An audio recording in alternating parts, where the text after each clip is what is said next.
सभी साथियों को जय हिंद। तो इंडियन ऑयल कारपोरेशन लिमिटेड यानी कि IOCL non executive refinery and pipeline division भर्ती 2024 के लिए कितनी जाएगी कट ऑफ, यह जानकारी मैं आप सभी लोगों को इस वीडियो के माध्यम से दूंगा। और कैसे करना है स्किल टेस्ट की तैयारी और रिजल्ट कब आ सकता है, यह भी जानकारी मैं आप सभी को इस वीडियो के माध्यम से दूंगा। जब आपका एग्जाम निकल जाएगा तो आपको SPPT के लिए बुलाया जाएगा। तो क्या होता है SPPT, यानी कि स्किल प्रोफिशिएंसी फिजिकल टेस्ट, इसके बारे में भी मैं आपको बताऊंगा। तो साथियों, कट ऑफ की जानकारी देने से पहले मैं आप सभी को अपने बारे में बता देता हूं। मेरा नाम दिवाकर राय है और मैंने 2023 में BARC यानी कि भाभा एटॉमिक रिसर्च सेंटर में एग्जाम क्रैक किया हुआ है। आप अपनी स्क्रीन पर देख सकते हैं। तो मेरे भाई सिलेक्टेड हैं और सिलेक्शन दिलाएंगे आप सभी लोगों का। इसके लिए क्या करना होगा, यदि आप हमारे चैनल पर पहली बार आए हैं तो प्लीज हमारे चैनल को सब्सक्राइब कर दीजिएगा और एक प्यारा सा लाइक कर दीजिएगा। आइए अब बात कर लेते हैं कट ऑफ की। तो जूनियर इंजीनियरिंग असिस्टेंट ग्रेड 4 की कट ऑफ और इंजीनियरिंग असिस्टेंट की कट ऑफ दोनों का सेम जाएगा।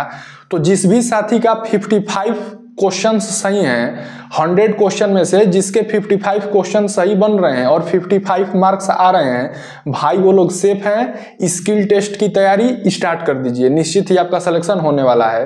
अब बात कर लेते हैं टेक्निकल अटेंडेंट वालों की। तो जितने भी साथी हमारे टेक्निकल अटेंडेंट के हैं, उनके यदि 65 प्लस क्वेश्चन सही हो रहे हैं 100 क्वेश्चन में से, वो लोग सेफ हैं और उनका सिलेक्शन होने वाला है। कट ऑफ साथियों कम जाएगा। मैं ऐसा क्यों कह रहा हूं, इसके पीछे का मैं रीजन भी आप सभी को बता देता हूं। तो पहला जो सबसे मेन रीजन है वो है कि पेपर लेवल बहुत ही हार्ड आया था। मैंने खुद भी पेपर का एनालिसिस किया है, उसके बाद ही मैं आपको कट ऑफ बता रहा हूं, क्योंकि मैंने खुद भी बार क्वालिफाई किया हुआ है। मैंने आपको बताया हूं वीडियो में, तो अपने अनुभव से ही बता रहा हूं कि कट ऑफ इसका कम जाने वाला है। मैंने इसका पेपर देखा और मैंने ये चीज नोटिस किया, मैं खुद भी एक इलेक्ट्रिकल इंजीनियर हूं, और मैंने एक चीज इसमें नोटिस किया कि जो इसका पेपर का लेवल था वह गेट लेवल से भी हार्ड था। मैं IOCL वालों से पूछना चाहता हूं कि भाई तुम लोग ये पॉलिटेक्निक और ITI वालों से क्या पूछ लिए, मतलब तुम ये पॉलिटेक्निक और ITI वाले स्टूडेंट से तुम गेट लेवल से भी हाई लेवल का क्वेश्चन पूछ लिए, कोई स्टूडेंट कैसे करेगा।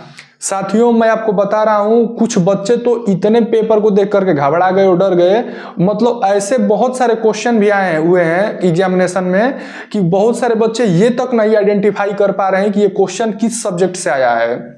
सब्जेक्ट का भी नहीं पता चल पा रहा है। पेपर का लेवल इतना हार्ड पूछा गया।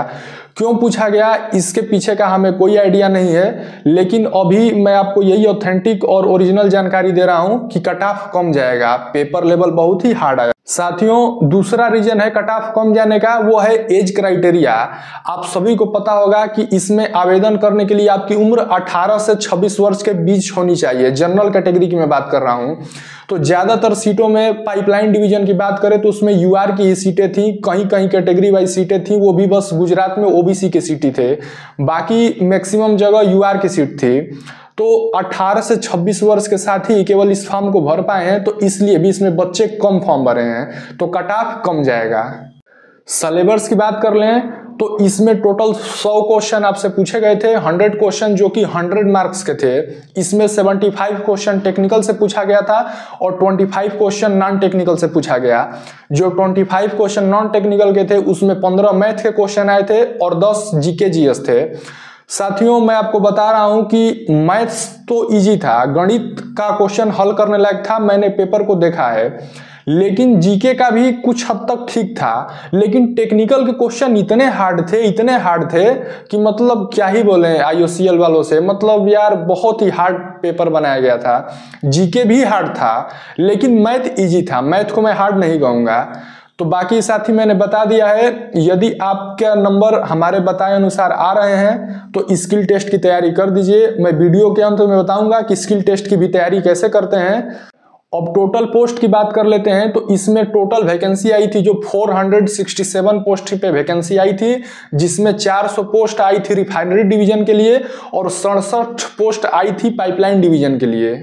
साथियों इसके फॉर्म भरने स्टार्ट हुए थे 22 जुलाई 2024 से और इसकी आखिरी जो डेट थी वह थी 21 अगस्त 2024। और नोटिफिकेशन में बोला गया था इसका रिजल्ट आ जाएगा 3rd वीक ऑफ अक्टूबर में, लेकिन अब तक इसका रिजल्ट का पता नहीं है 3rd वीक ऑफ अक्टूबर कब का बीत चुका है।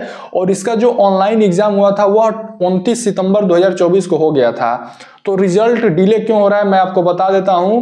IOCL का रिजल्ट लगभग 1 महीना आगे पीछे हो जाता है। हमारे बड़े भाई IOCL में जेई हैं, हमारी उनसे भी बात हुई है। तो जहां तक हमें अनुमान है रिजल्ट आने का 10 नवंबर से लेकर के 15 नवंबर तक इसका रिजल्ट 100% आ जाएगा। आपको परेशान होने की जरूरत नहीं है और बहुत ज्यादा इधर उधर की वीडियो देखने की जरूरत नहीं है। यदि आपका नंबर हमारे बताए अनुसार आ रहे हैं तो पूरा फोकस स्किल टेस्ट पे अभी आप करिए। साथियों, आपकी पोस्ट क्या है और आपने किस रिफाइनरी से फॉर्म भरा हुआ है अपना, और आपके स्कोर कितने आ रहे हैं, आप लोग कमेंट बॉक्स में जरूर बताइएगा। इससे और भी ज्यादा क्लियरिटी मिलेगा।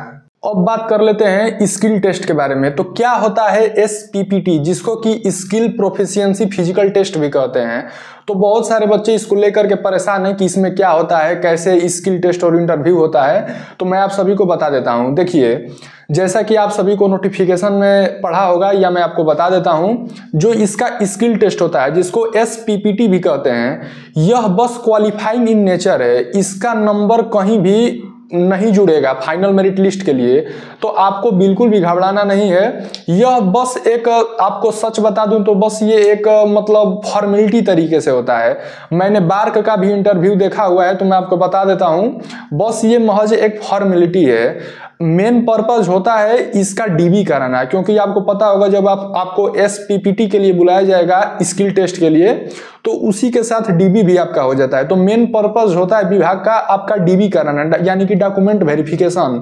यह तो बस एक फॉर्मेलिटी होता है। वहां पर बस आपके कम्युनिकेशन स्किल को चेक किया जाता है, आपके बात करने के तरीके को चेक किया जाता है और उसी के हिसाब से आपको जज कर लिया जाता है। वहां पर बहुत ज्यादा आपका नॉलेज नहीं चेक किया जाता है, क्योंकि वहां के टीचर्स और एग्जामिनर को भी पता होता है कि आपने एग्जाम क्रैक करके आया है यहाँ तक।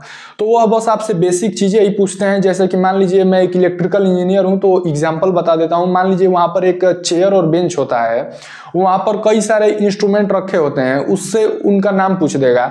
जैसे कि पूछ देगा कि इसमें से एमीटर कौन सा है, वोल्टमीटर कौन सा है, मल्टीमीटर क्या होता है, और आपसे सीरीज पैरेलल के कॉम्बिनेशन के कुछ बेसिक क्वेश्चन पूछ सकता है। तो मतलब ओवरऑल बेसिक क्वेश्चन ही पूछा जाता है। जैसे मैकेनिकल वालों स्टूडेंट्स की बात करें तो आपसे वर्नियर कैलिपर, स्क्रू गेज के बेसिक क्वेश्चन पूछ सकता है और वहां पे हो सके तो परफॉर्म करा के भी थोड़ा बहुत देख सकता है। लेकिन बस मैं बता रहा हूं कि एक सीट के लिए लगभग 2 गुना बच्चों को ही स्किल टेस्ट के लिए बुलाया जाएगा। तो बस वो क्वालिफाइंग इन नेचर होता है, मेन पर्पस DB होता है। मैंने आपको पूरी A to Z जानकारी दे दी है, तो आपको स्किल टेस्ट के लिए बिल्कुल भी घबराना नहीं है। जैसे ही रिजल्ट आ जाएगा मैं आपको और भी कुछ अच्छे टिप्स और ट्रिक बता दूंगा स्किल टेस्ट के लिए, तो हमारे साथ बने रहिएगा। तो बस इस वीडियो में इतना ही। यदि आपको हमारी वीडियो पसंद आई हो तो हमारे चैनल पे एक प्यारा सा लाइक कर दीजिएगा और हमारे चैनल को सब्सक्राइब कर दीजिएगा। तब तक के लिए जय हिंद।